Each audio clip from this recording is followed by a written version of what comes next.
to celebrate the leadership and the engagement of youth on accelerating the climate agenda. This event is being live streamed, so I want to welcome all the participants today. This event will be run in Spanish, but we will have interpreting into English. You can select the language channel that you choose. The main objective of this event is to create a platform where the youth, young people, can exchange good practices and reflect on how they can accelerate climate action and adaptation actions. We have three main objectives. The first one is for young people to share their ideas and the recommendations for the global adaptation agenda under the Paris Agreement. The second one is to promote youth participation in national adaptation plans. And the third objective is to exchange good adaptation practices. So I want to welcome you all. We have participants from all the Americas, but also I want to welcome those who will share their experience. We have speakers from Canada, from Brazil, from Chile, from Colombia, Costa Rica, Panama, Peru. And this is a process that will take the voice of young people to COP28. So I want to start with a video from the CEO of the Global Center for Adaptation, Professor Patrick Verkooyen. Welcome to the Americas Youth Adaptation Forum. And greetings from the world's largest floating office here in Rotterdam, the Netherlands.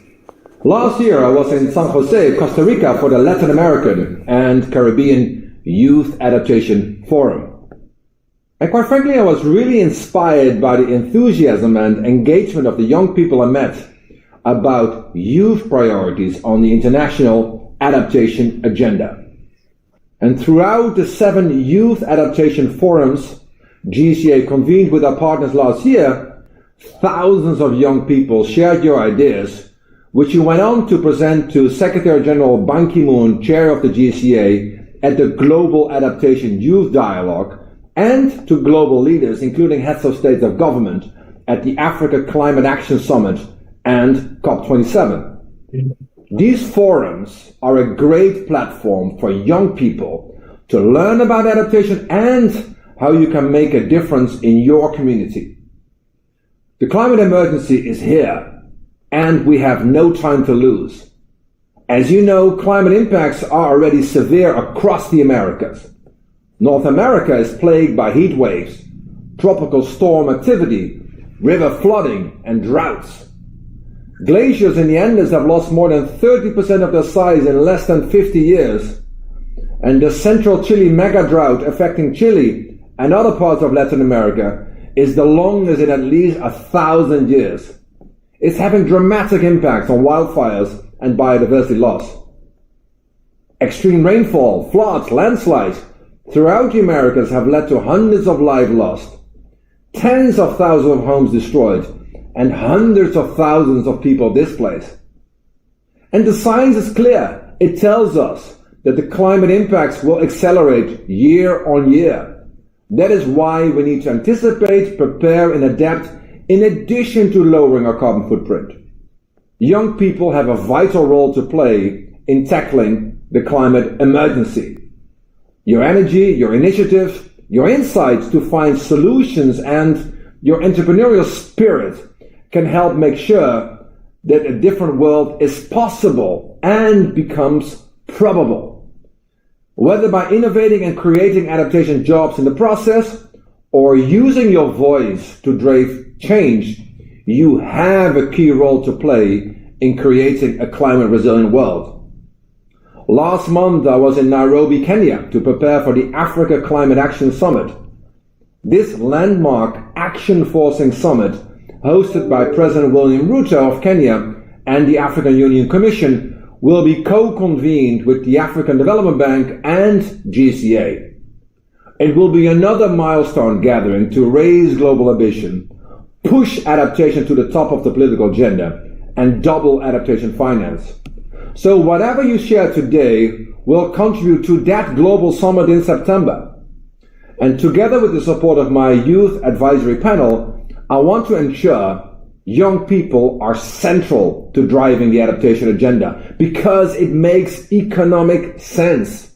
So please, be bold in your ideas, be bold in your actions. I know that together we can and will make a difference. You can count on the GCA in this journey. I thank you.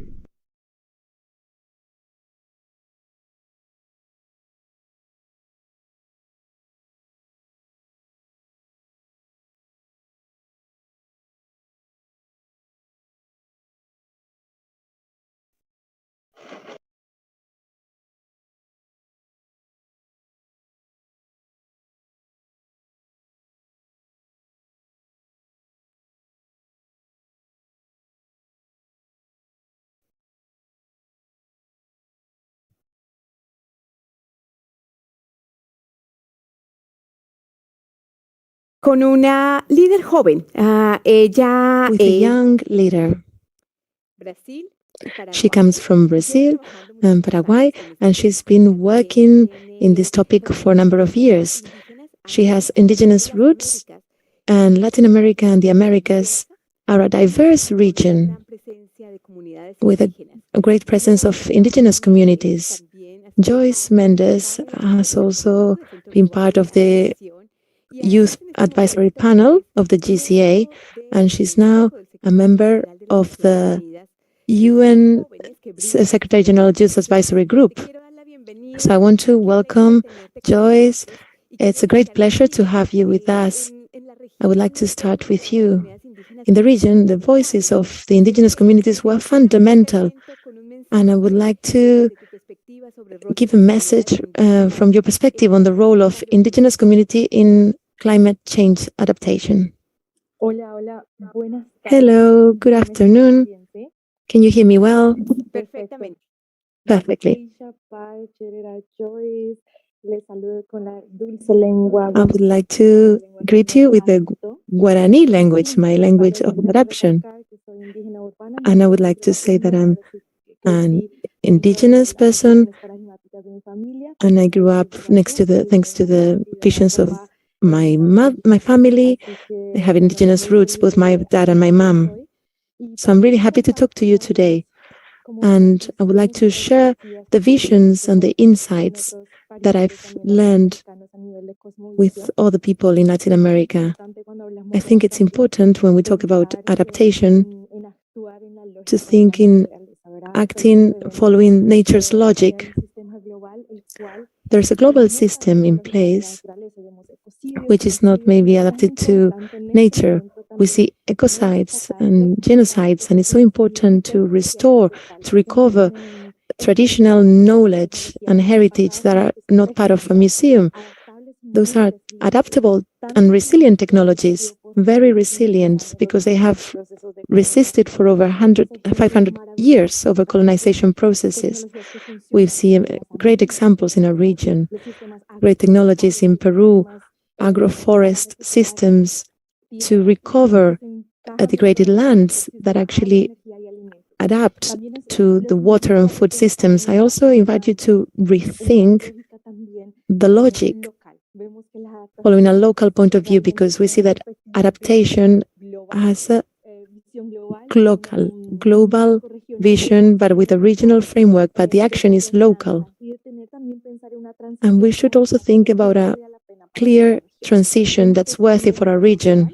We know that this is a global challenge, but I also want to ask you a question. How do you think you'll be good ancestors? Because we will be ancestors to future generations. Whatever we do now will have a great impact for following generations. So I want to ask you, how do you want to become good ancestors? Thank you. Thank you very much, Joyce.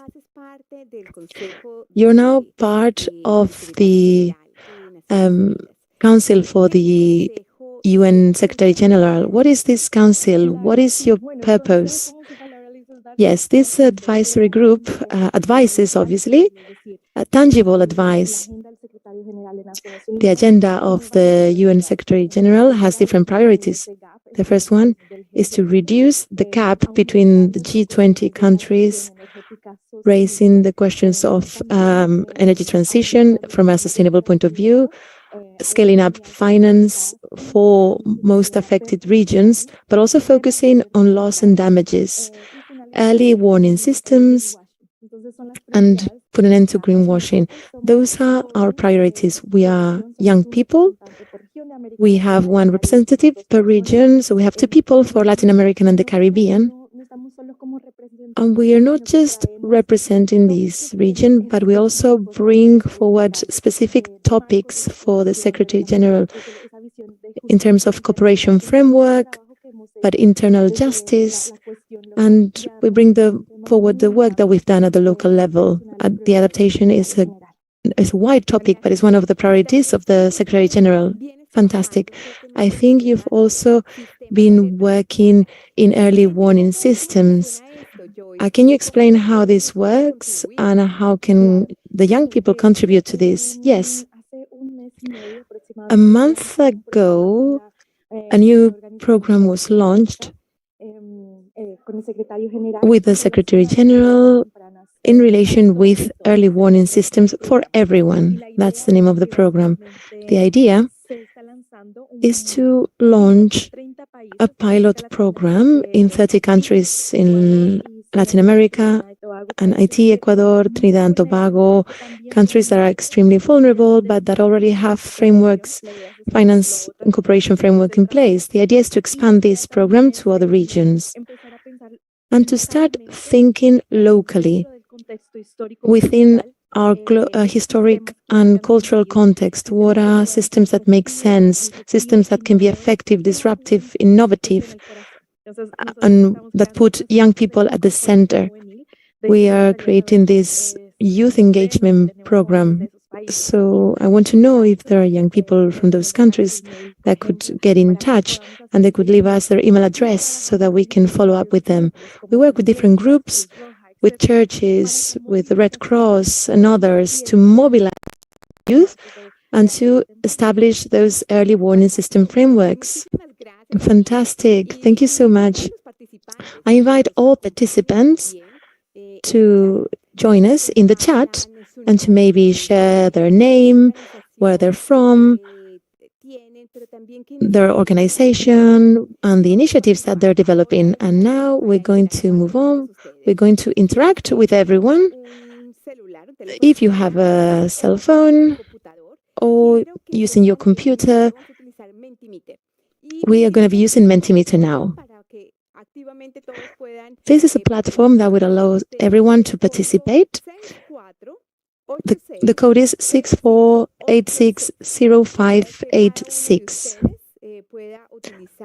The idea is that each one of you will be able to use that code and connect to Mentimeter. In this platform, we will ask you some questions. The first question is, what's your level of knowledge on climate adaptation action?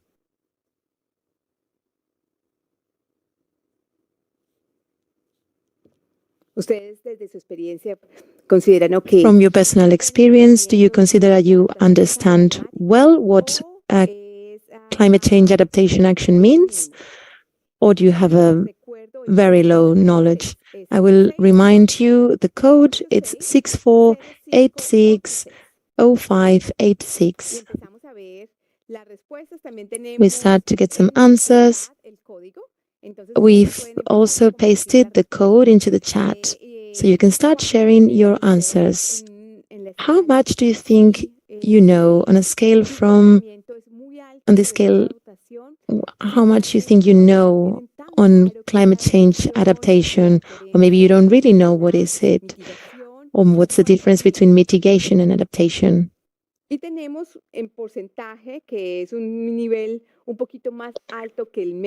We have a slightly above average level of knowledge. That's what we've got. Excellent. Now we're going to move on to the second question. The second question we have for all of you is, do you know what a national adaptation plan is? An NAP?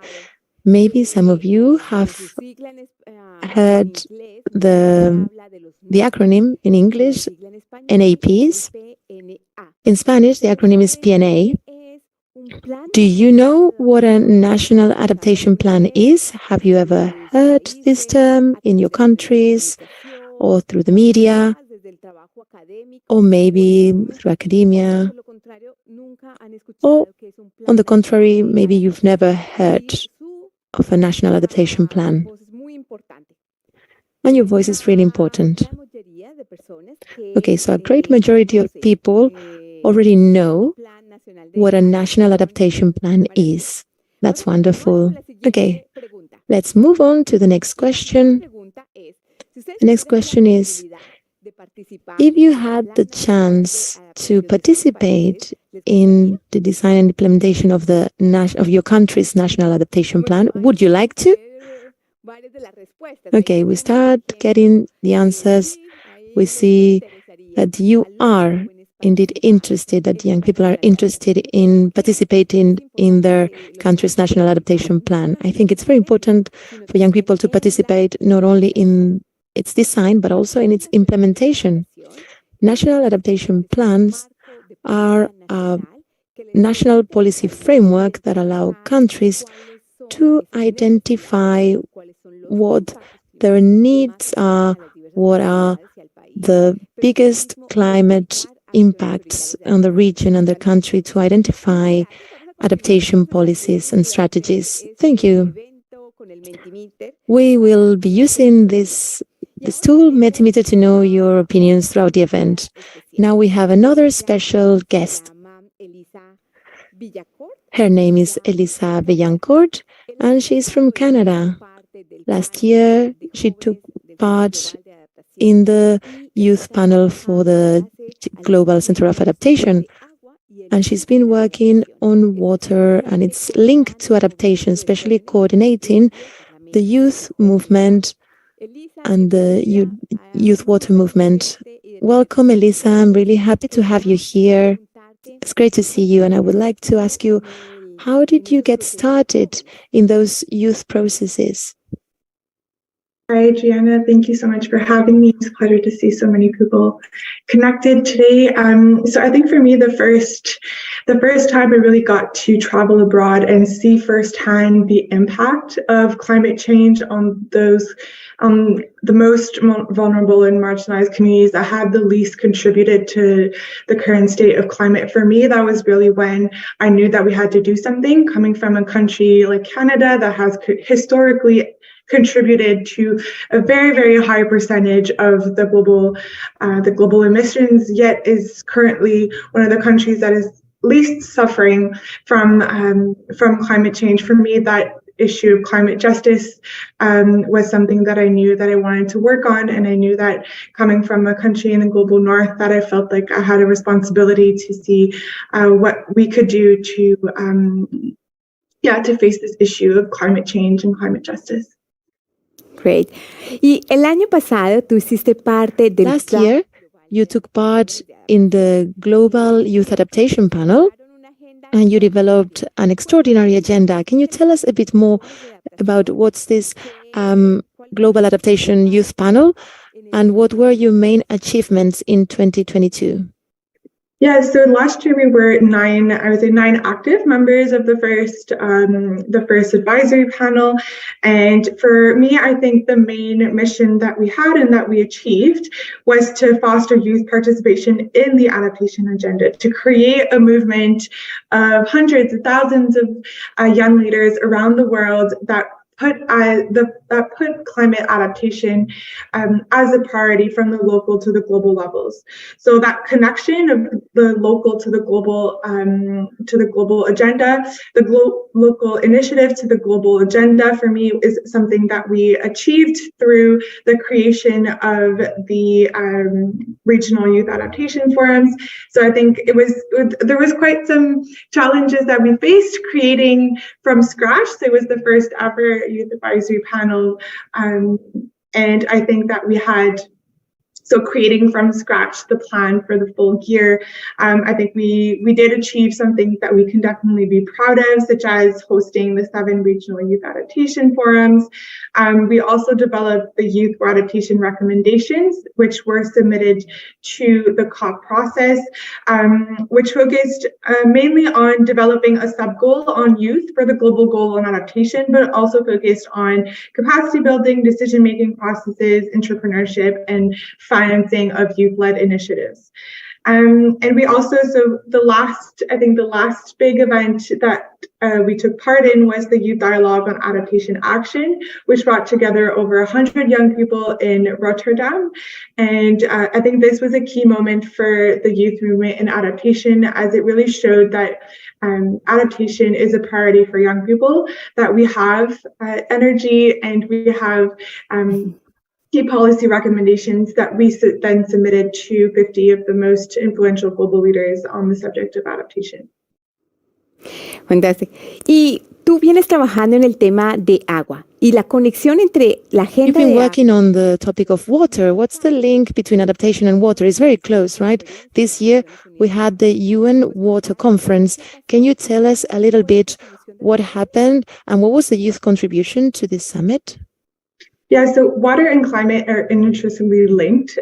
We know that 90% of all climate disasters are water related, but water is also a key element that can help us fight climate change.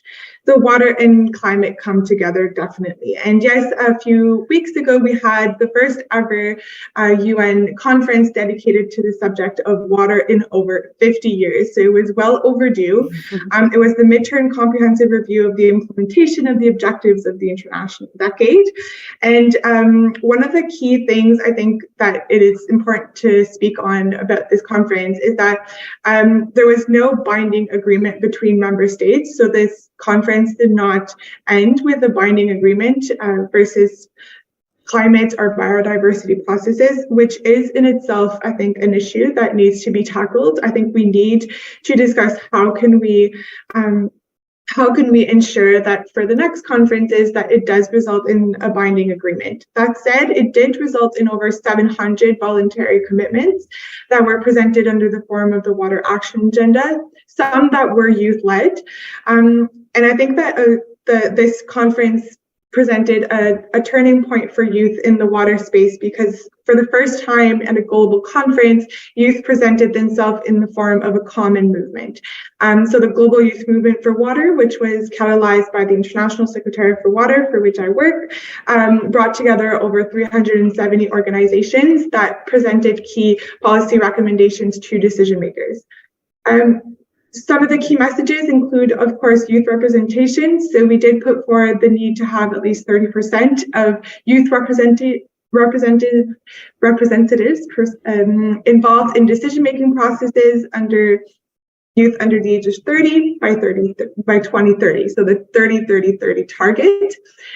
We also did put forward the idea of a UN Youth Envoy for Water. So there will be, one of the outcomes of the conference was that there will be a UN Envoy for Water that will be nominated shortly. So how can we ensure that this person needs to and must work hand in hand with a young person or with a group of youth representatives to ensure that youth voices are included at the highest levels. And another key question that I think the youth movement had as well was, what are the follow-up mechanisms? So there's over 700 commitments that have been taken, mostly by civil society, but what happens now? How can we ensure that there is an accountability framework and a follow-up mechanism that is put in place to ensure that these commitments are actually followed up on? So if all of this is of interest to you, if your organization has an interest in working in water, I could put my email in the chat and we'd be glad to work with you in the Global Movement as we go towards the high-level political forum and many more milestones that are coming up for water in just the next few months. Muchísimas gracias, Elisa. Y vamos a continuar, entonces. Thank you very much, Elisa. We are going to proceed. We are receiving many messages in our chat and in our social networks. And one of the questions is, what is adaptation? And therefore, I have the pleasure to welcome one of the global experts in this subject of climate change and specifically about adaptation.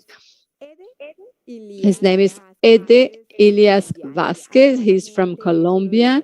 Nowadays, he's one of the high-level advisors of the Global Council of Adaptation, and he has extensive experience in the subjects of development plans. He has worked with development banks, projects in different countries in the world, and it's an honor to have Ede with us today.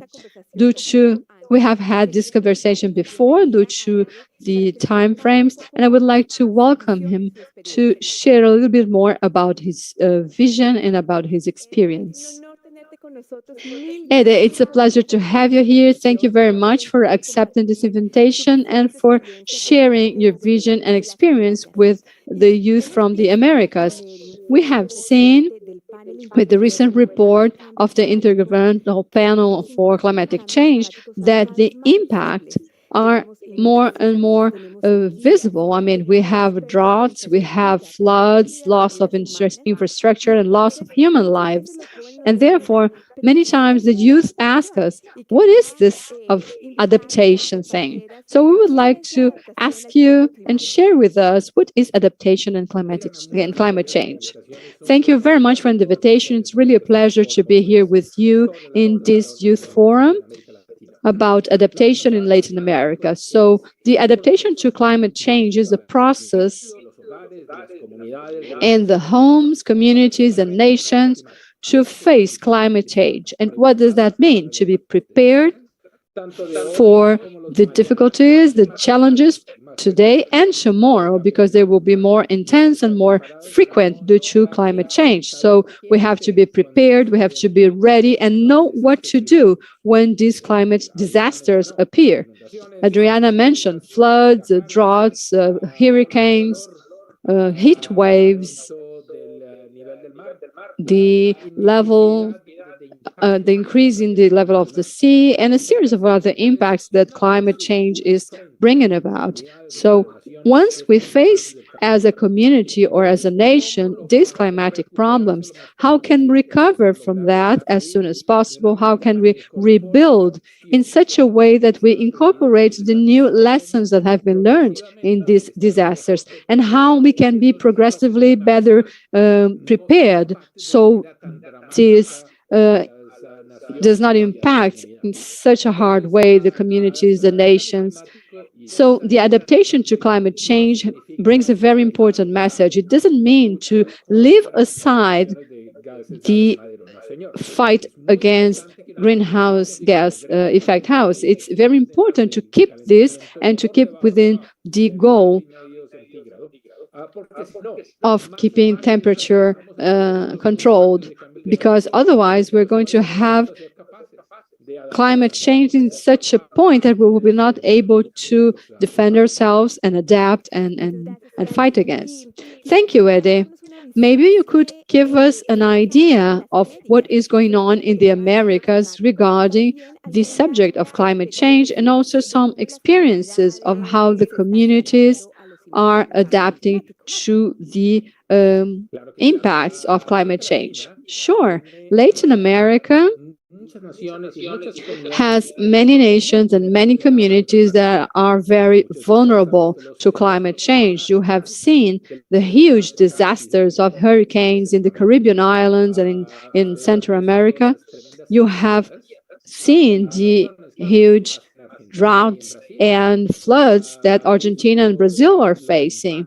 You have seen the impact of the El Niño and La Niña that are more frequent and more intense, both in Peru and Colombia, and in all the countries, in a way or another, they are all facing this challenge of climate change.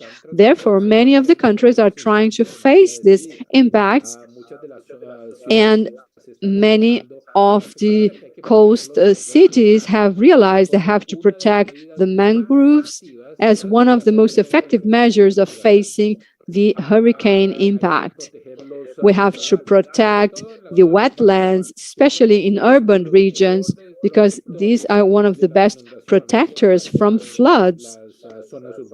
that the urban regions of Latin America face, and in terms of drought, the impact in agriculture.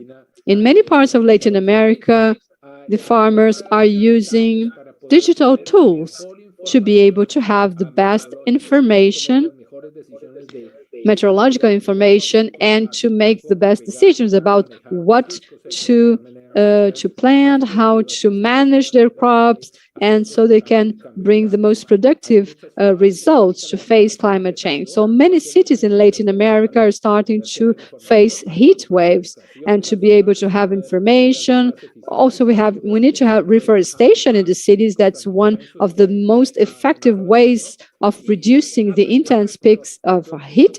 And we have to learn from each other. I mean, all the challenges that appear in climate change are very common in Latin America. And from Canada until Chile, as you mentioned, Adriana, all the communities are facing in one way or the other these impacts from climate change, and we have to learn from each other. Excellent, Ede, thank you. Could you please also share a little bit of your personal story? You have been working for many years in the international agenda, working with development banks, working with different projects in different countries, and many of the young people that are following us here, they ask, well, what can we do? How can we make a difference? How can we help? So could you please tell us how you started this process? How were you involved? And what would be a recommendation for the youth that are listening to us throughout the continent? How can they help to accelerate the actions for adaptation in Latin America? Well, in the beginning, I studied civil engineering, and I worked in the hydrology area in Colombia, because in hydrology, because water is really the tip of the arrow that impacts climate change. The droughts, the floods, the storms, tropical storms, the hurricanes and cyclones. So they are causing the greatest effects of climate change.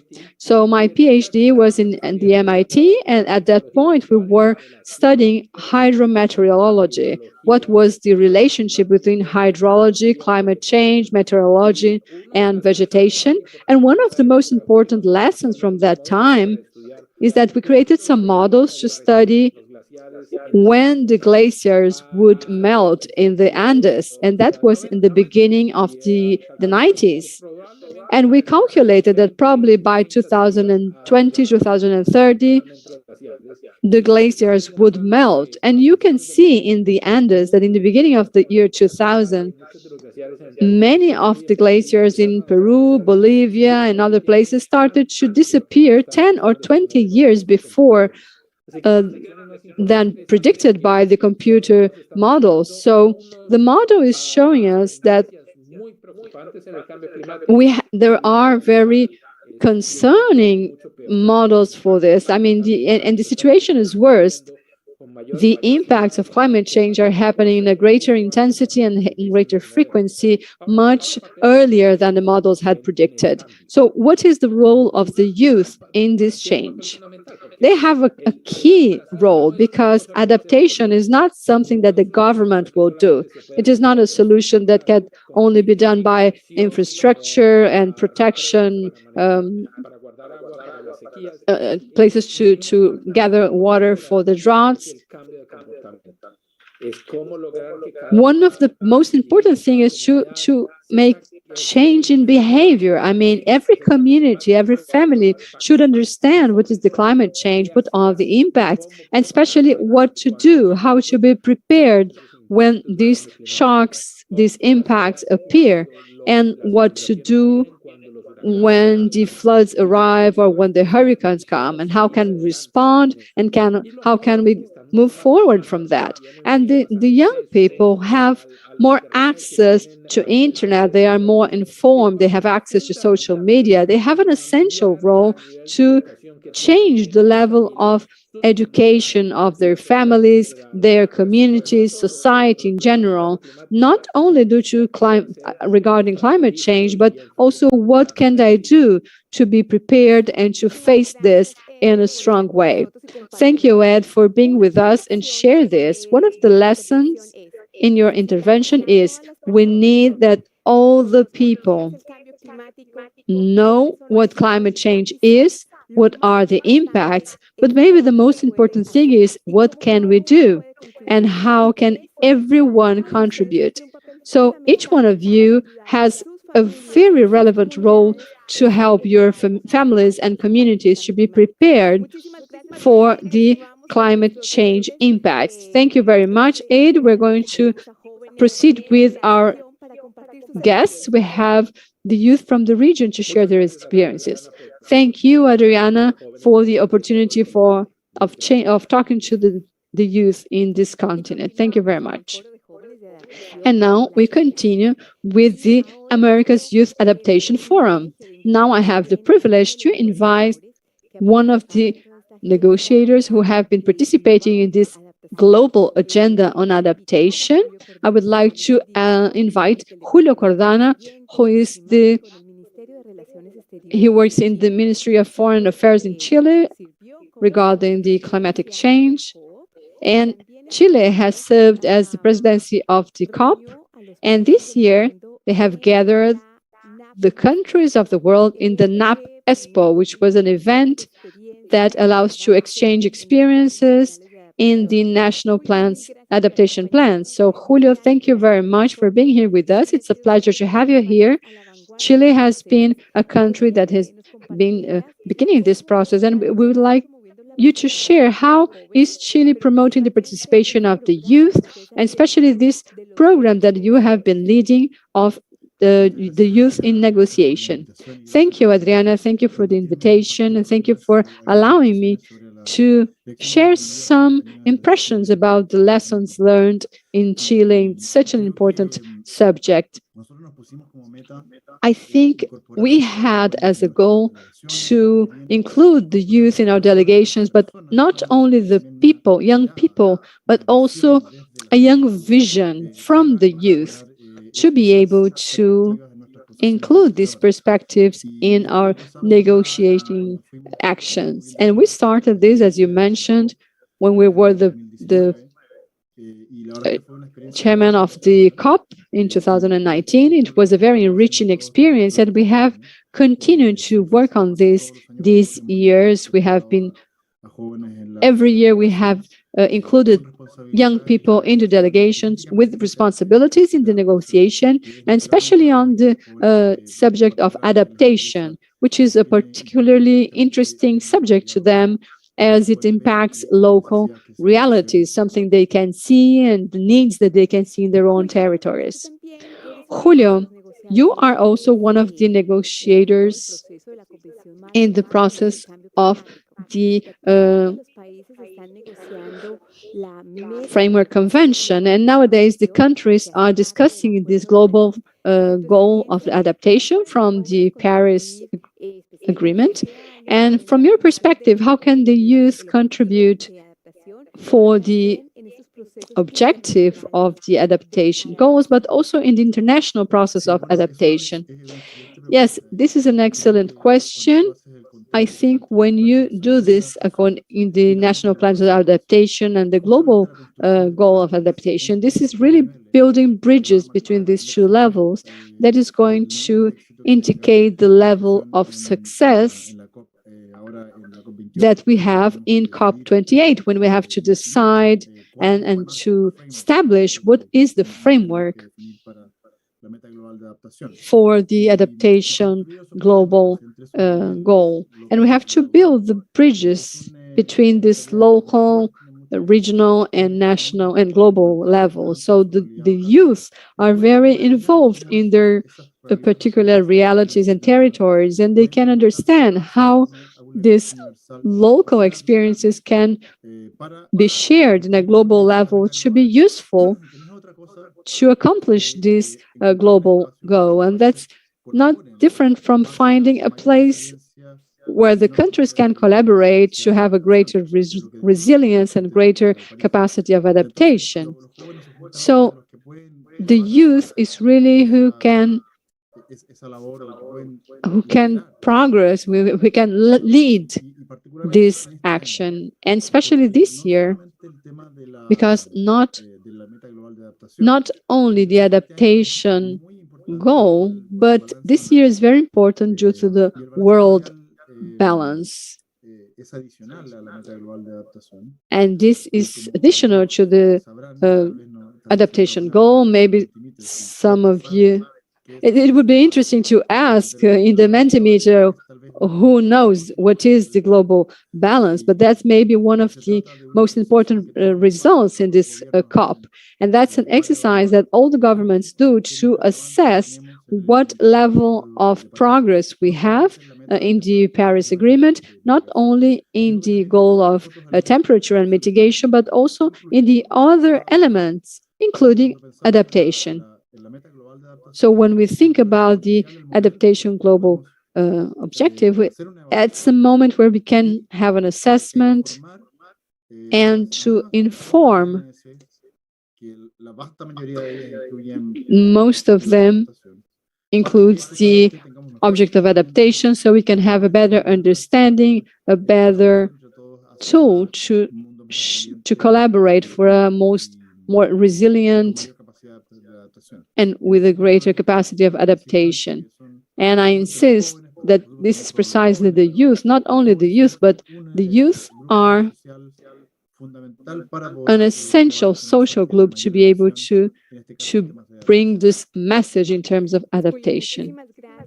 Thank you very much, Julio, and I wish you the best in the negotiations that will take place in the beginning of June in Bonn, and also the Global Center on Adaptation will be organized in the Youth Forum in Bonn. So to bring all these voices and recommendations and to have a platform that unites the youth and decision makers. Thank you very much. And we would like to proceed with the youth that will be sharing their experience. We have Samin. Samin Han is from Canada. She's one of the members of the Youth Adaptation Panel. And Samin, I would like to ask you, how do you think that the young people can contribute for this global goal on adaptation? Thank you so much for that question. Hi, everyone. It's great to be here. It's so wonderful to see all the engagement that's happening on the chat as well. I think to answer your question, first, I think it's really critical that we recognize the work that young people are doing. Young people are really pushing the needle on climate action across the world and are absolutely critical stakeholders in climate solutions, yet largely left out of decision-making and expected to navigate very complex processes with very limited guidance as well, especially when we start to talk about how can young people actively participate in negotiation processes. And with growing significance to adaptation needs across the world, the global goal in adaptation also really creates and offers an opportunity to really center and develop collective solutions that are led by those disproportionately impacted by the climate crisis, such as youth across the world. Again, this is a really huge opportunity for young people to shape and offer critical insights, to really mobilize and strengthen intergenerational and multilateral partnerships, and really encourage implementation of adaptation actions and solutions. Although young people are disproportionately impacted by climate change and are experiencing firsthand impacts on the ground, they're also the ones leading effective adaptation solutions on the ground with very limited resources, and also mobilizing each other across the world and leading innovation solutions for adaptation. There is really no goal on adaptation if young people are not involved in adaptation action. So it is really our hope as the GCA's Youth Advisory Panel that the conversation today will really inform advance call to ensure that young people are not only participants, but are active collaborators to define the global goal in adaptation. And young people are already doing the work. It's about how do we ensure that young people are heard then at decision-making tables? How are they funded and offered the supports and resources to ensure that they can bring whatever solutions that they are already implementing with limited resources to ensure that they can be scaled up and have the impact that it has the potential to make. And I'm really excited to have those conversations today. Muchísimas gracias, Samin. Y vamos a ver ahora un video. Thank you very much, Samin. We're going to now see a video that tells a little bit what are the impacts in the Americas. As all the regions in the world, the Americas are experiencing drastic climate change, at least 10 years. In Brazil, experienced a record in fires with more than 200,000 fires detected. Climate impacts disproportionately affect children and youth. Children born in the Americas will experience 1.3 times more fire forests, river floods, droughts, harvest losses, and waste. The youth are not sufficiently represented in the decision-making process. Young people are agents of change, and their participation is important to accelerate the efforts for climatic adaptation in the Americas. They can prioritize policies and solutions that foster climatic decisions. The Americas Youth Adaptation Forum is an opportunity to share experiences and ideas and collaborate in innovative solutions for adaptation, and with the goal of building together development that is resilient to climate change. Join us.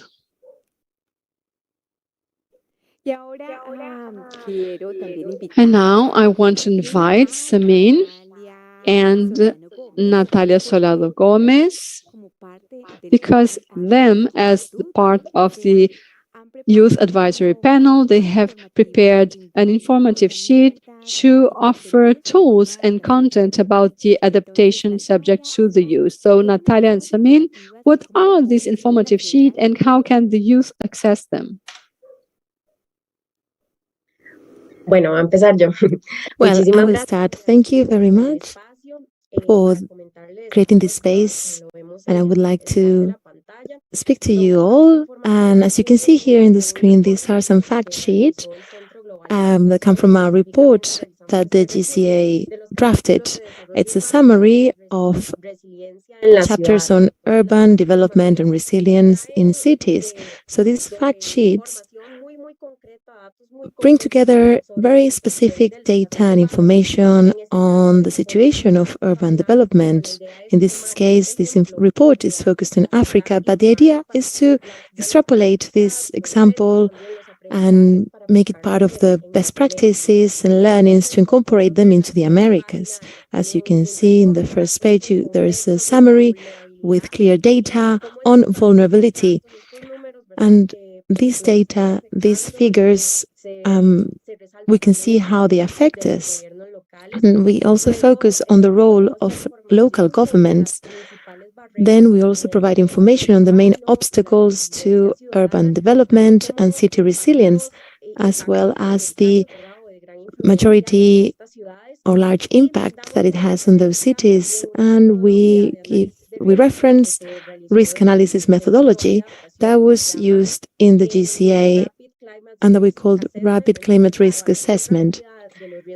So it's a rapid risk assessment of climate this was applied in some African cities, but this also brings the experiences and learnings so that we can implement them in our region or other regions, our America, the Caribbean. Finally, I think that very importantly, we also give some recommendations at the policy level, such as how to strengthen the capacity of all key actors, how to coordinate governments at all levels, from the local level to the regional level and national level, up to the international level. And we see how these new technologies should be implemented, but also always having local knowledge in mind, and how global alliances can ensure this resilience and how to promote the private sector's role. And finally, planification of scenarios based on climate data, and how in order to access that climate data, we need alliances, we need partnerships, as we can see in this fact sheet. And we will give you the link, but you can also find it in the website of the Global Center for Adaptation. Thank you very much, Natalia. Sumi? I mean, Natalia covered everything that I really want to cover. So thank you for doing that. This is really a part of an effort to try to make information as accessible as possible for young people to have access to data, to have access to policy recommendations, and be able to mobilize behind it. So we hope you find this helpful, and feel free to scan the QR code that you can see on the screen. We have other fact sheets available as well that are relevant to other SDGs. So we hope you enjoy, and looking forward to continue sharing this and ensuring that information is made accessible. Muchas gracias. Y Natalia, quiero continuar contigo. Thank you very much. Natalia, I want to continue with you. You are from Costa Rica. You're one of the founders of the Costa Rican Climate Change Network. Last year, you organized the Regional Adaptation Forum in San Jose, but you've also taken an active part in designing the Costa Rica's National Adaptation Plan. I would like you to tell us about this process. What were the first main steps in the process of that National Adaptation Plan, and how did the young people engage? Yes, of course. Thank you very much. First of all, I would like to clarify that there were many people in Costa Rica who organized the Regional Adaptation Forum. And I can see that some people who participated in the regional conference, and we all collaborated together in this initiative. So with respect to the National Adaptation Plan, Costa Rica's example is one example, but I also work in a project that focuses on adaptation, and Costa Rica's focus was to make it an open space, but able to use the insights, the intakes, the inputs, and the outcomes of other previous process, like the NDC's process, and use it as a basis to generate the NAP, and the inputs from the process to adapt to climate change was also a good foundation. So all these outcomes of those participative processes were taken into account, but we developed some workshops that were focused on the actions and implementing the NAP. So we had lots of outcomes. We wanted to identify specific products that would be related to institutions' ability to execute them. And to prioritize those actions, we invited young people, and something that was very important was UNICEF's Incidence and Participation, one of the UN agencies. They prioritized the role of young people, and the technical team was totally opened so that we could have at least 2 young people involved in the process. And many of those young people were young professionals or were young people who were already engaged in youth participation processes. So they participated at the same level as these people that came from the CSOs or public organizations that had been working on climate adaptation for a long time. So this was a really inclusive process where young people were integrated and involved so that they could participate in this progress. There was also a public consultation. It was done through the internet, and lots of young people participated.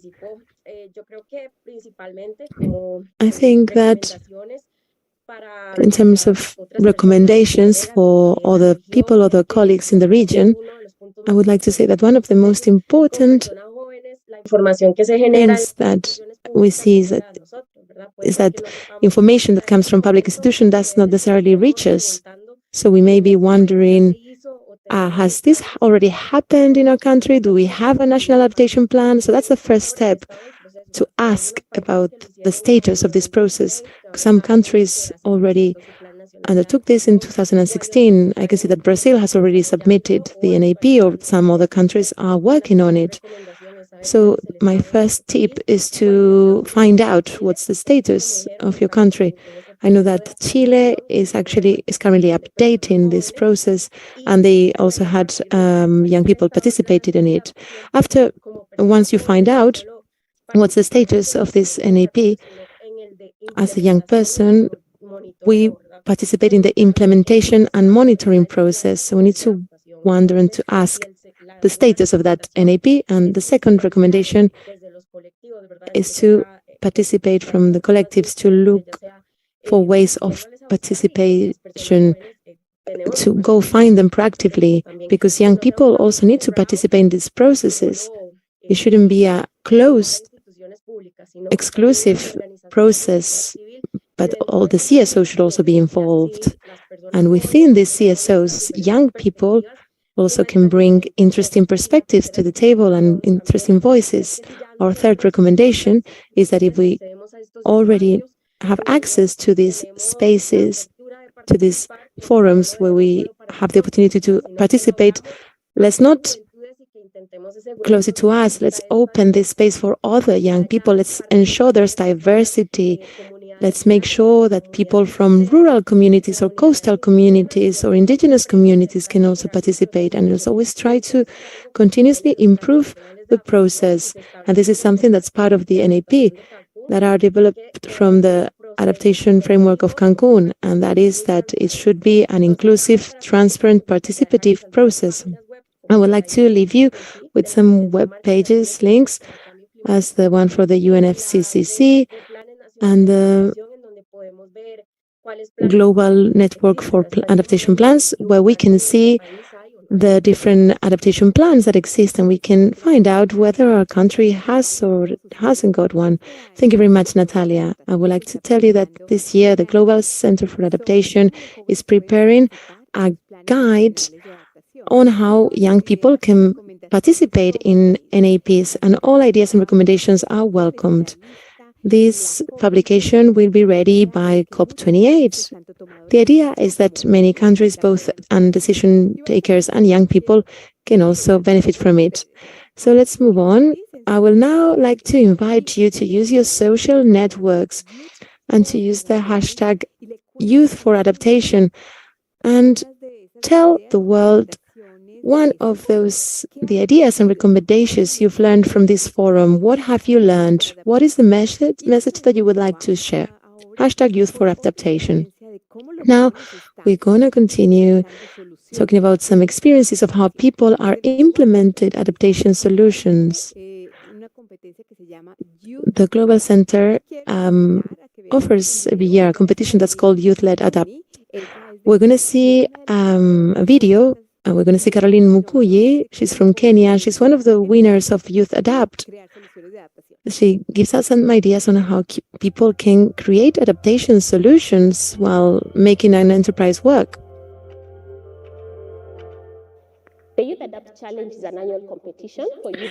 El desafío de adaptación juvenil es una competición anual para organizaciones dirigidas por jóvenes. Está organizada por el GCA y el Banco de Africano del Desarrollo bajo el programa YouthADAPT. Recientemente ganamos el desafío YouthADAPT, entre otras 15 empresas. Como microempresa, esto significa mucho para nosotros. Quiere decir crecimiento para nuestra empresa, aumentar la gama de productos de las variedades resistentes al clima que podemos propagar. The outreach to the smallholder farmers.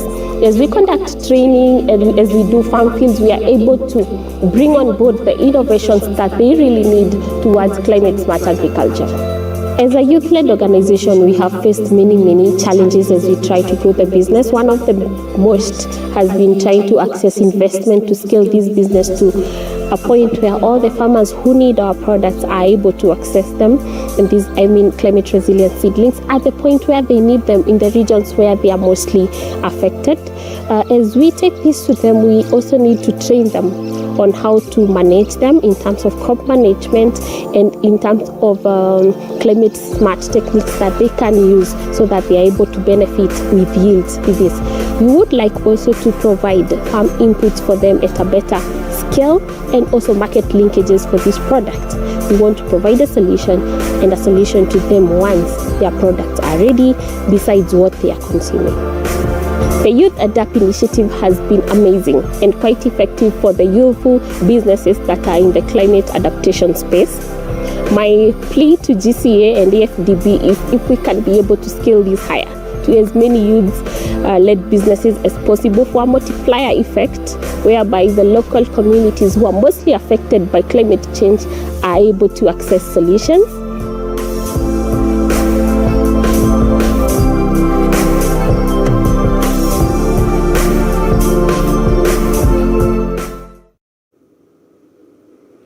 Y ahora vamos a continuar And now we're going to move on in the Americas Youth Adaptation Forum with working groups. We're going to have 2 working groups, one in Spanish in this room, and we will also have an English breakout room. In the English group, we'll have Samin and Elisa, and they will debate what are the contributions of young people to this global agenda, including the global agenda on adaptation, but also young people experiences in adaptation. And this group, which will be the group in Spanish, will discuss youth people participation in national adaptation policies. So I welcome you to participate and engage in the working groups, and we will gather here again in the plenary session after that. I would like to encourage you to continue using the chat to exchange your contact details, to share your names, to share links, and mainly to join the Youth Adaptation Network that has members in 130 countries. So we will continue now in this working group. I would like to welcome Adrián Figuero. He's from Peru, and he's part of one of the indigenous communities. Adrián. Al cambio climático en Perú. Hola, ¿qué tal? Muy buenos días, ¿me escuchan? Espero que sí. Bueno, ¿cómo está? Un gran saludo desde acá, desde Perú, desde Huaraz, Ancash. Y quería comentarles un poco más sobre mi experiencia. Actualmente, formaba parte de un espacio que se ha creado hace poco, que es el Grupo Impulsor de Jóvenes ante la Comisión Nacional sobre el Cambio Climático, que es un espacio donde nosotros podemos accionar sobre la gobernanza climática desde las juventudes. Es un espacio que ha sido reconocido hace poco y pues nosotros tenemos este curul para poder accionar actualmente. He visto que a lo largo de I think that over the session we've been talking about the different positions and ways for the young to get involved in the national adaptation plans, for example, at the local level. I think that it's very important to highlight this territorial approach. In 2019, I was able to participate in reforestation plans to strengthen and to take into account these activities. My region is between 2 areas, one that is mainly covered by glaciers in the Andes, and other area where we don't have glaciers. So the reforestation journeys in which I took part are also linked to these areas where there's no glaciers. So this is a direct advantage. So what we did was to participate in those reforestation workshops, aiming to work with local indigenous plants. This is what we did in ISAP, and our goal was to create those spaces and to create a better capturing of water resources through forest resources. This was a great experience that we had in 2019, where different young people participated. I would also like to tell you that Peru has a framework law against climate change and a national adaptation plan that established the foundation for the national strategy against climate change for 2050. And last year, young people were able to participate and share our point of view on the measures. And I think that in the future we can strengthen and improve these processes so that youth participation can be a bit more decisive. Thank you very much. Thank you. I would like to invite now Maribel Pinto to speak. She's the chief of the Adaptation and Resilience platform in Panama. Welcome. Can you tell us what's happening in Panama and what are the efforts that you're implementing on adaptation and youth? Hello, welcome. Good morning, everyone. Yes, in Panama, we're mainly working with what others have been already mentioning, and it's generating science-based information. So decision taking that's based on science, on climate change data and assessments.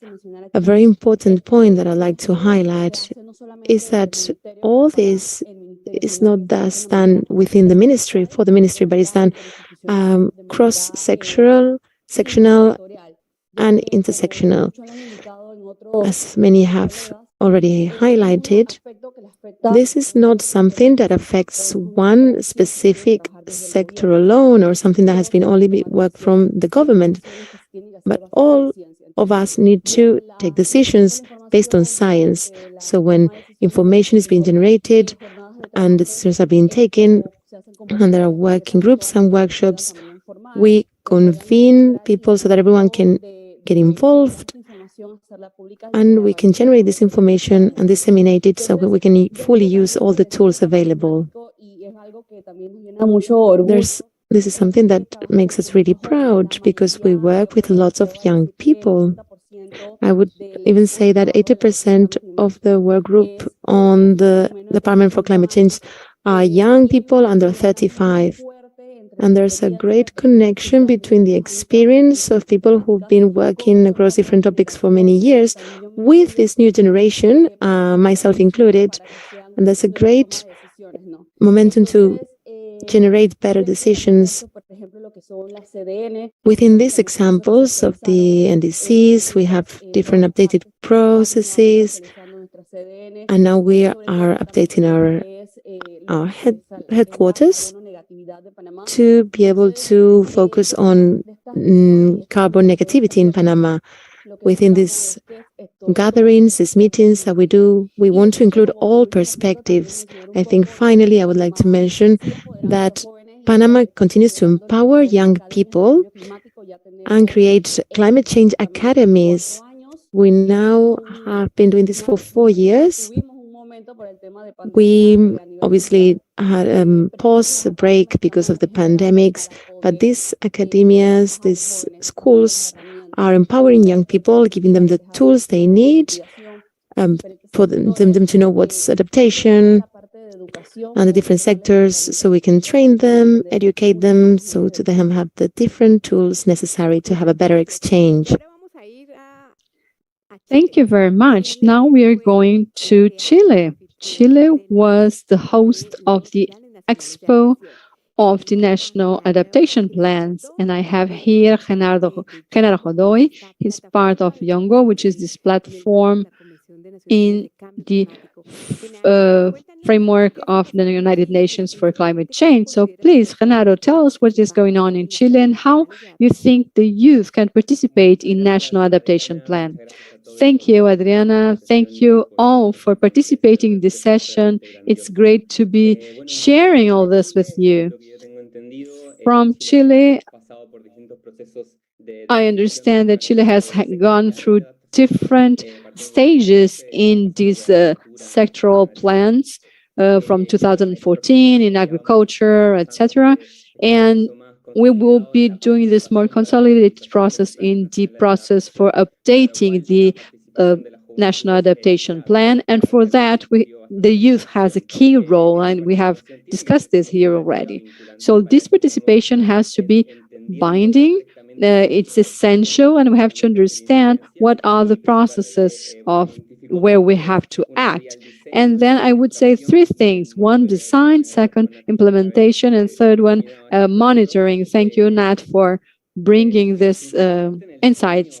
Especially in design, we have to identify good practices in the countries for the participation of young people.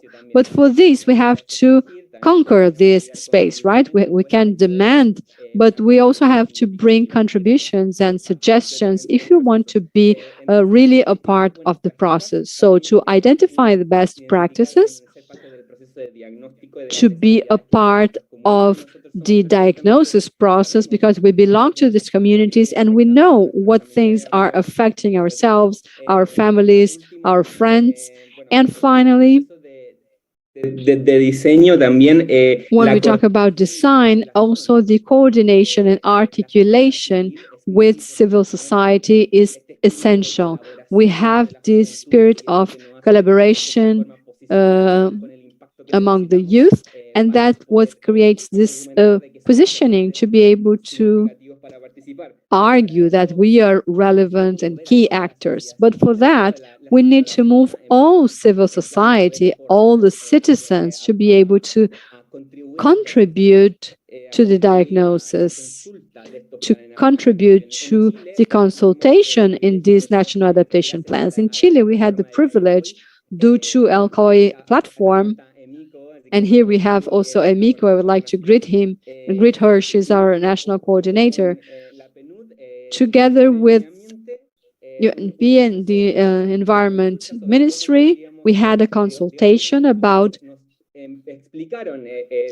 sorry, not a consultation. We were explained the national plans linked to biodiversity, and we talked a little bit about national adaptation plans. And we have to implement this in all the national territories. So each region has a specific point, and it's important to have this meaningful articulation with all civil society. And that's it. Thank you very much for the space. Thank you, Genaro. Now we're going to come back to Panama. Didier Ismael Douglas, he's one of the youth that participated last year in the Youth Forum in Costa Rica, and he also works in the Environment Ministry in Panama. He's one of the young leaders. So please tell us a little bit about these actions of adaptation and what the youth are doing from your experience. Good afternoon. I am Abdiel Douglas. It's a pleasure to be here participating and sharing some of the experiences of Panama, of the youth in climate change. So just like Maribel, I work in the Ministry of the Environment in Panama, and my participation is focused to what Panama is doing in terms of financing for the adaptation for climate change. And I would like to share how is the context in the international level in terms of financial flows for climate change. And we know that in COP15 in Copenhagen in 2009, in the developed countries, they were committed to move $6,000 million for the developing countries, especially adaptation and mitigation actions. However, some reports presented by the OSDD in the reports from 2016 and 2020, the developing countries could move more than $83.7 million in environmental financing, but part of this was to mitigation to climate change, and only 34%, this is an estimate that the OSDB has offered, 34% for climatic change and 6% for cross-section initiatives. So we need to increase this financing for the climatic change. And it's very important that this financing comes both from public and private sources. And I would like to highlight here some initiatives in Panama, especially the role that the private sector should have in terms of supporting climatic change actions. And I would like to highlight an example here. One of the elements that has been most discussed in climatic change discussions in terms of the development of the taxonomy for a taxonomy is a system of classification to identify and classify what activities are considered green in the financial systems from a country. So taxonomies try that all the activities can have environmental and climatic change criteria. And I would like to highlight one of the taxonomies usually used for all the countries is the European Union taxonomy, because it includes both criteria for climatic change and for adaptation to climatic change. I would also like to highlight about the work of the Panama government. In March, we started the project Readiness for Aligning Financial Flows in Panama, financed by the Green Fund of Climate. And this project tries to create a structure so the government of Panama can move the financial resources for adaptation and mitigation for climate change, and things that can help the financial system in Panama to be more resilient. One of these elements is the taxonomy for Panama, and we hope so that the private sector in Panama can guide actions. And I would also like to highlight a second very relevant element, which is the development and the managing of climatic financial risk that tries to assess the exposition to in face of climate change and try to define strategies for mitigation and adaptation to climate change. These are some of the actions done by the Ministry of Panama, the Environment Ministry, especially led by the youth, so we can work with private funds to help in these actions in the country. Thank you. The finance for adaptation is essential. We need the efforts to be doubled and the resources to be doubled destined to adaptation. This was agreed in the COP in Glasgow, and nowadays these commitments are not being held. So now we're going to continue with this interaction about the youth experiences of the youth in adaptation actions, but also the role of the youth in national policies for adaptation. So I would like to ask Natalia. Natalia, can you tell us a bit more of what has been done in Costa Rica, and then you can invite the participants to share their experiences both in the chat and in this virtual room. Yes, thank you, Adriana.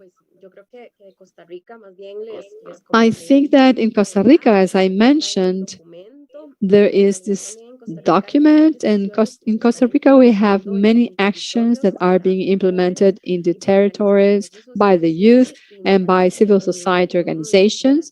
And I think in the region of the Americas, we have different experiences and best practices. So I would like to actually share this space with someone who wants to tell us.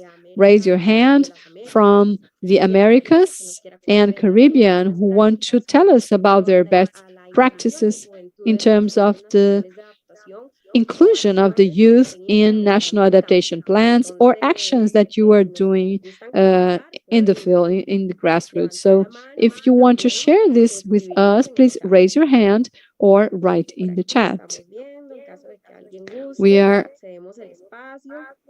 We are really opening this space, so if anyone wants to share what they are doing.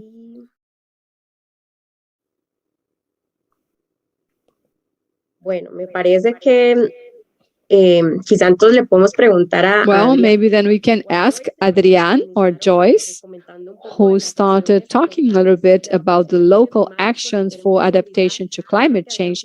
If you want to share a little bit more, Adrián has lots of experience in South America. So would you like to share with us about the projects you are working with and the actions that are being carried out for the restoration of ecosystems, for adaptation to climate change? And also, Sergio, Genaro, if you want to raise your hand and volunteer to share. Yes, I would like to deepen a little bit what we have mentioned here in the space, the participation in climatic changes.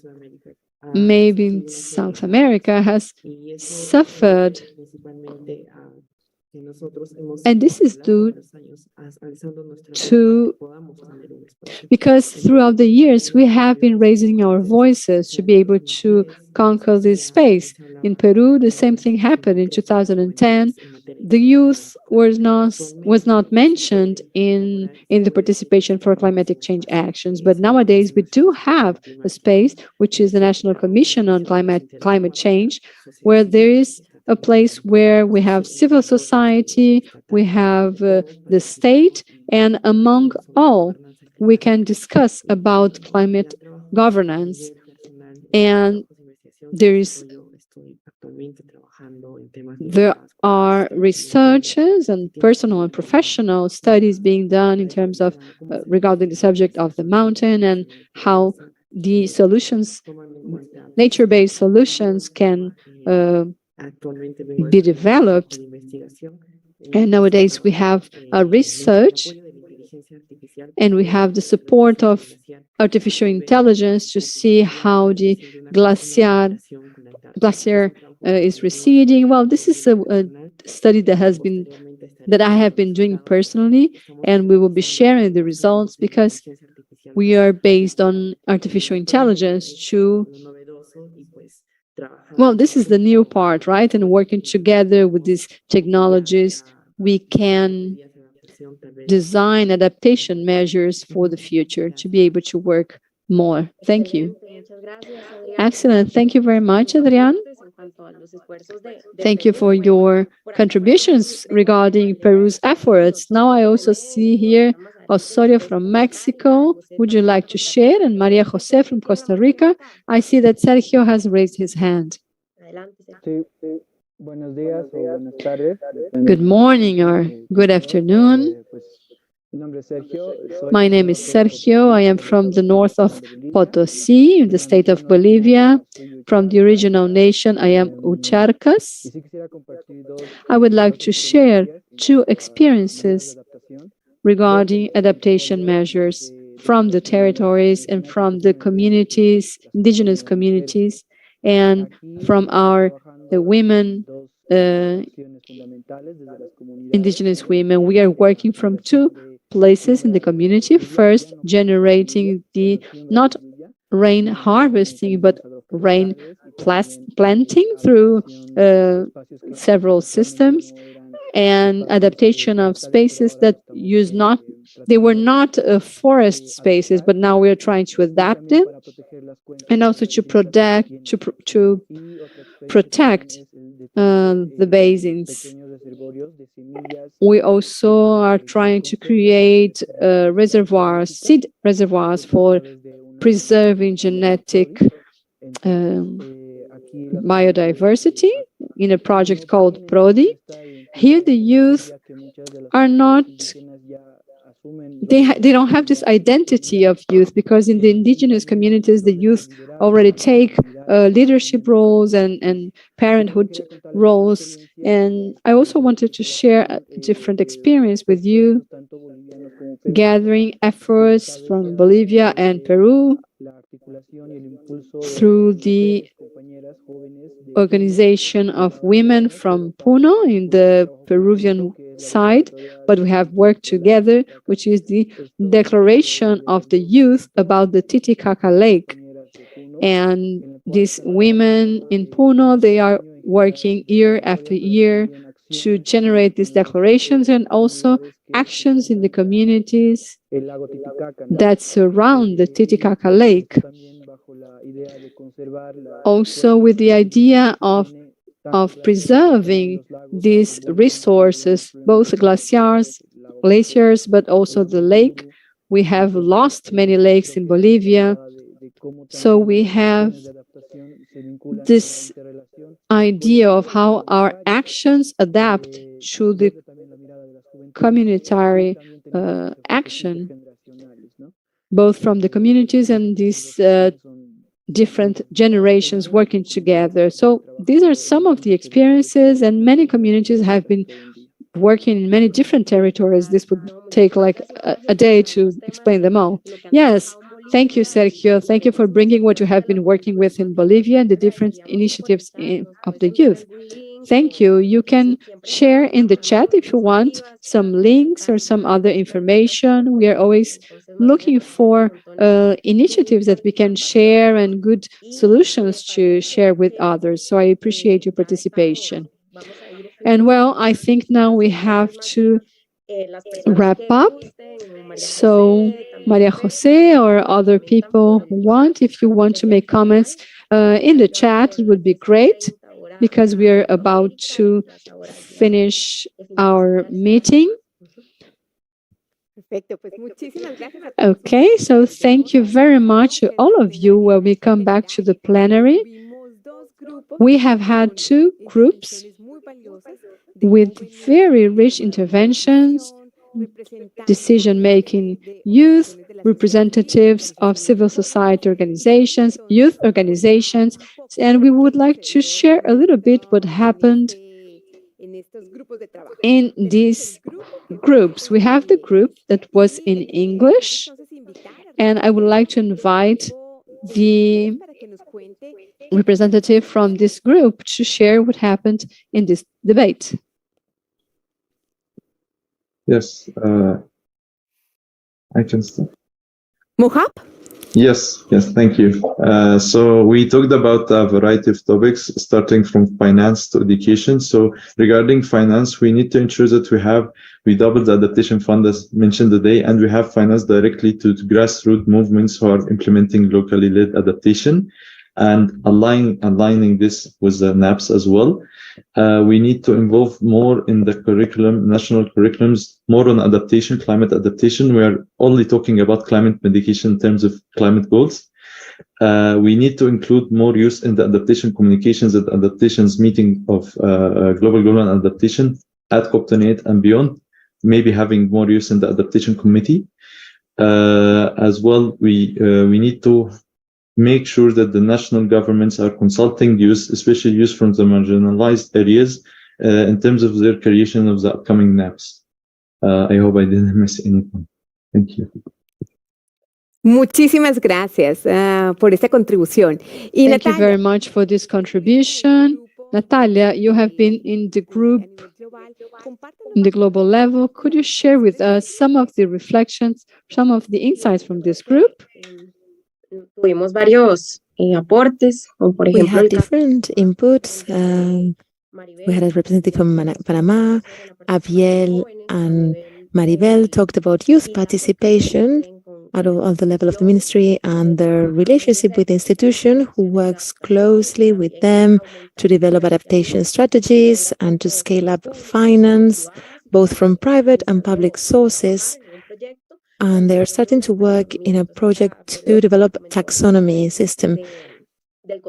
So they talked about that context of climate finance that can also include climate adaptation. Genaro talked about the example of Chile, where they have worked cross sectors in adaptation plans and working groups for the NAP that will involve the young people.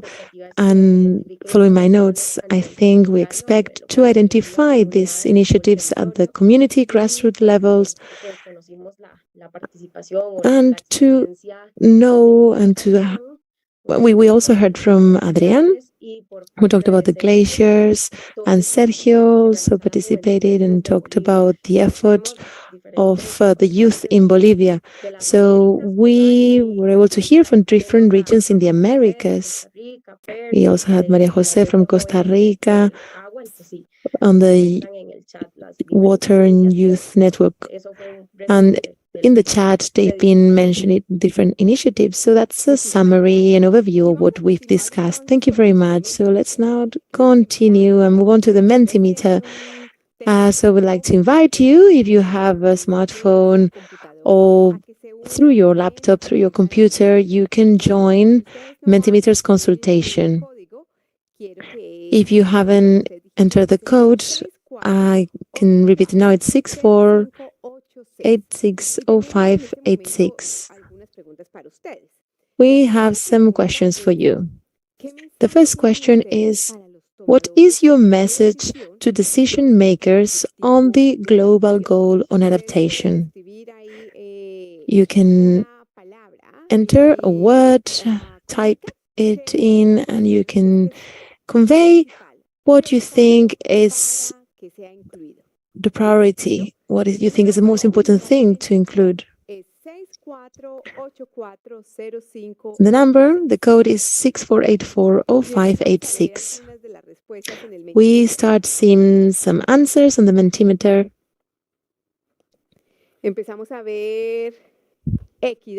So we start seeing equity, diversity, justice, climate justice. Latin America, and not only Latin America, but the Americas as such, are an entirely diverse region, multicultural and pluriethnical, and it's very important to highlight this aspect that we need to involve everyone, not only decision makers, but everyone. We should include a gender perspective. We should include the linkage with the water agenda. And I think it's important that young people also participate in decision-making processes at the global level. Biodiversity is a word that's popping up as well. So there's different elements connecting together this adaptation agenda. We see some links between these topics. And we need more education. That's another thing that's popped up. We need a cultural change, a behavioral change. That's why education is important. But we also need communication, both ways, to be able to listen and to understand what the other partners want to share. Wonderful. Let's move on then to the next question. In this forum, many of you have spoken about the needs and the importance of adaptation finance. If you were able to talk to decision makers, what would be your message on scaling up adaptation finance? What would you say about this to the decision makers? We know that in Glasgow, the countries agreed to scale up resources for the adaptation agenda. However,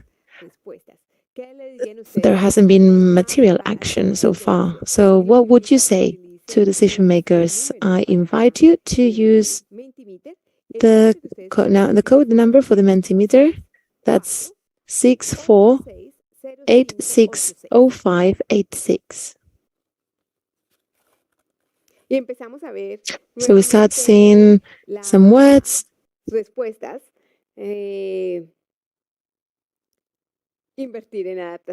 Invest in adaptation, mobilize resources, clear commitments, clear objectives, more opportunities.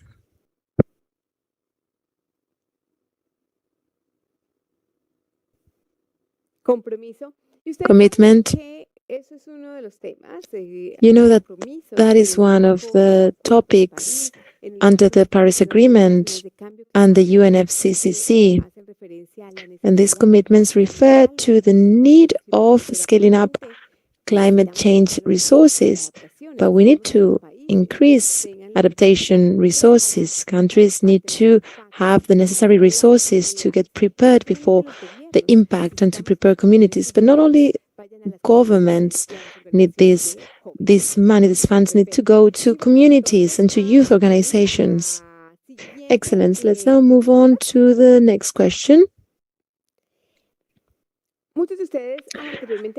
Many of you have told us that you would be interested in participating in your country's national adaptation plan. So my question is, what do you need in order to engage, to participate in your country's NAP? We have young people from all the Americas, from Canada to Chile, and there's a willingness to participate. So what would you need in order to participate in this NAP?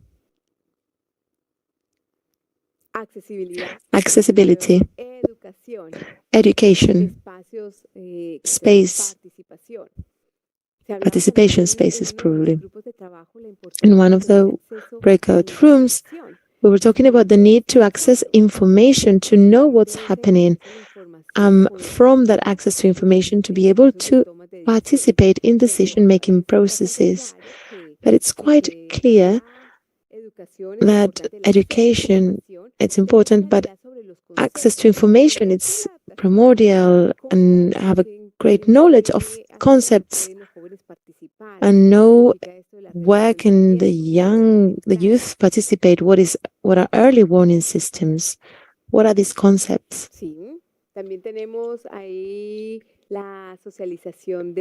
We have the dissemination of data, data sharing. Many countries are contributing to an exchange of scientific data to be able to find out what is happening and throughout time be able to measure success and progress. One of the key words that have popped out on the screen is accessibility, access to information, access to decision-making processes, and access to finance. Thank you very much, everyone.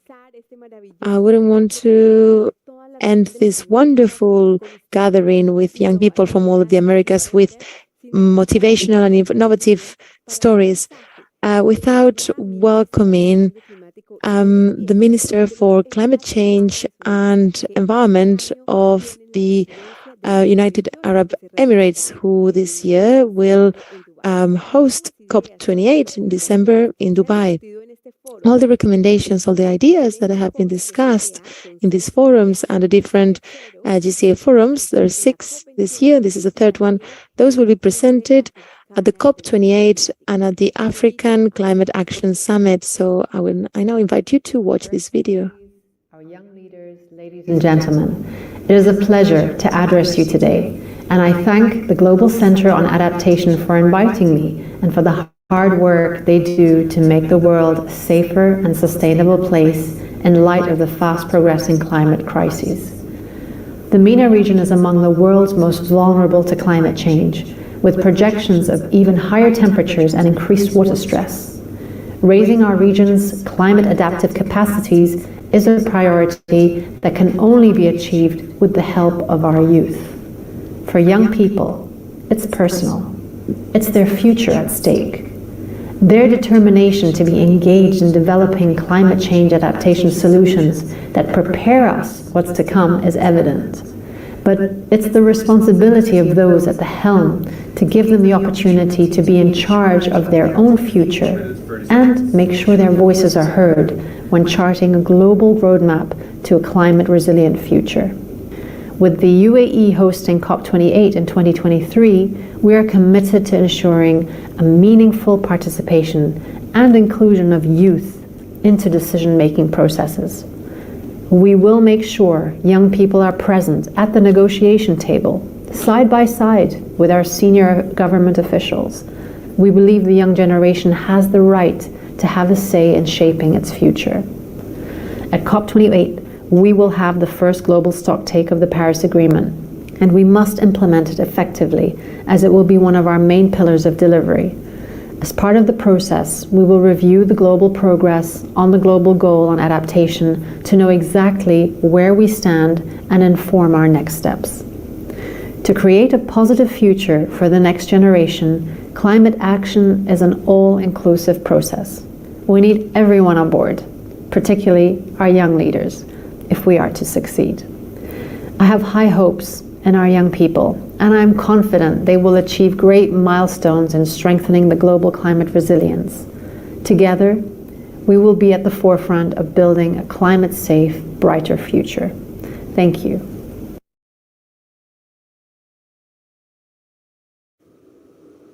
Muchísimas gracias. Y en este momento Thank you very much. And right now we are going to finish the